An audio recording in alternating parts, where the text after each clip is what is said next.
इसमें कोई दिक्कत है? दोनों को जोड़ दो आपस में, 10 से 10 कट लिया। 2 sec इक्वल टू कितना होगा? p प्लस 1/p, मतलब p स्क्वायर प्लस 1/p। ठीक जी, मुझे लगता है कि मतलब अधिक एक ऐसा पेपर है जिसमें कि अगर आप एफर्ट लगाएंगे तो उसका मार्क्स मतलब आपको दिखेगा। मतलब मैथ फिजिक्स में नो डाउट हर पेपर इक्वली इंपॉर्टेंट है कंपटीशन में, बट केमिस्ट्री मुझे लगता है कि एफर्ट के बाद उसका स्कोर दिखता है कि हाँ अगर हम एफर्ट अच्छे से लगाएं पेपर में तो हम उसमें परफॉर्म करके आएंगे। क्योंकि आप किसी भी कॉम्पिटिटिव एग्जाम की तैयारी करते हैं और अपना सारा एनर्जी, सारा एफर्ट, पैसा सब लगाया, बट अगर रिजल्ट तक नहीं पहुंचेंगे तो उसका प्रभाव उतना नहीं होगा जितना कि रिजल्ट के बाद हो सकता है। इसीलिए हमें थोड़ा सा अपने मन को कंट्रोल करके, बुद्धि का इस्तेमाल करके रिजल्ट की ओर फोकस करते हुए सही स्टडी, बैंक एग्जाम्स हैं, सिविल सर्विसेज हैं, तो ये जो 2-3 सेशंस हैं आप लोग उस तरह के सवाल जिसमें आप लोग का क्लैटर्ड माइंड है कि क्या करना है नहीं करना है, वे फॉरवर्ड क्या होगा, उसको रिजॉल्व कर लेंगे तो वो सबसे पहला इशू होता है, जिसको रिजॉल्व करने के बाद फिर जो करना है, जिस पे धावा बोलना है, हम लोग उसमें लग सकते हैं। और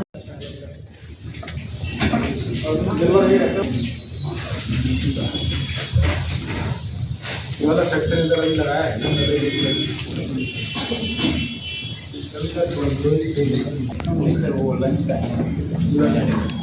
टोटल कितना?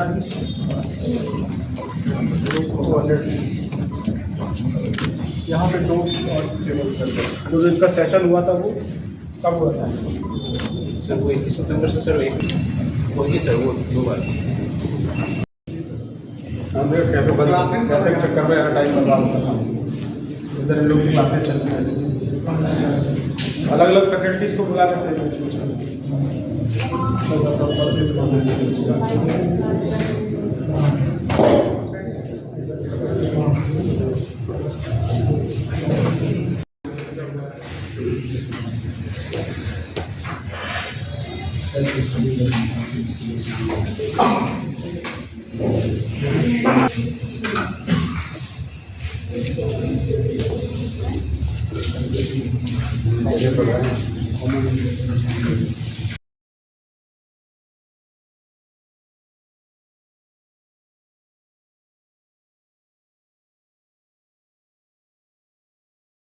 चाहते हैं तो उसी क्रम में आज सर का सभी सब लोग का हम लोग यहाँ स्वागत करते हैं।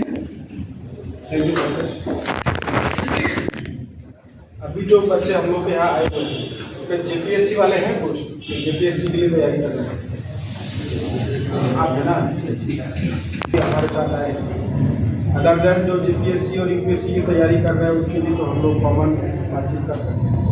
और उसके अलावा हमारे जो ऑफिसर्स हैं, ओम प्रकाश गुप्ता SDO 4 से अभी नए ज्वाइन किया हमने, 2021 बैच के IAS ऑफिसर हैं। और BPSC के टॉपर हैं अपने, किस बैच के टॉपर थे? 64 में रैंक 1 है पूरे बिहार में। तो JPSC वाले जो लोग हैं, इसके अलावा हमारे अपर नगर आयोग जो है 4 से सौरभ गोवानी, ये कॉमर्स बैकग्राउंड से हैं। तो जितने भी कॉमर्स के लोग हैं, बैंक PO वाले लोग हैं, आपको बहुत आसानी होगी और अपने रिलेटेड चीज़ों को भी समझ लेंगे। यूपीएससी तो सारे ही क्वालिफाइड है, यूपीएससी की बात हम लोग नहीं कर रहे हो, तो आप लोग अपने तैयारी जेपीएससी करेंगे। SP साहब अदर देन बाकी चीज़ें केमिस्ट्री के लिए हाईएस्ट स्पेशलाइज्ड फैकल्टी हैं। अच्छा, हमारे SP साहब ने और SDO साहब दोनों ने दिल्ली में FITG में आप लोगों ने केमिस्ट्री की फैकल्टी में पढ़ाया भी बच्चों। तो आज आप लोग के साथ हम लोग आए हैं कि आप लोगों का जैसा सब्जेक्ट ग्रुप है इसको आप डिवाइड करो, और सर लोगों का भी टाइम एक बार बात करके बीच बीच में, जिस दिन संडे वगैरह को रहता है तो ओपन है बंद है? संडे बंद है, ठीक है। तो सैटरडे कोई फ्री डे का है, इवनिंग का कोई स्लॉट निकाल के एक बार उसमें इंटरेक्टिव सेशंस, इंटरेक्टिव नहीं, आप लोग चाहें तो हमको लग रहा है टेक्निकल सेशन बना लिया 4-4 का 5 बना लिया और एक बार उसी में डिस्कशन चलेगा। तो आप लोग अपने डाउट्स ओवरऑल भी पूछ सकते हो, माइन्यूटली पूछ सकते हैं, और वो दोनों का म्यूचुअल कन्वीनियंस से बनेगा तो उसमें फैकल्टी भी रेडी रहती है। आप लोग भी अपना क्वेरी करें तो मुझे लगता है कि उससे काफ़ी फायदा होगा।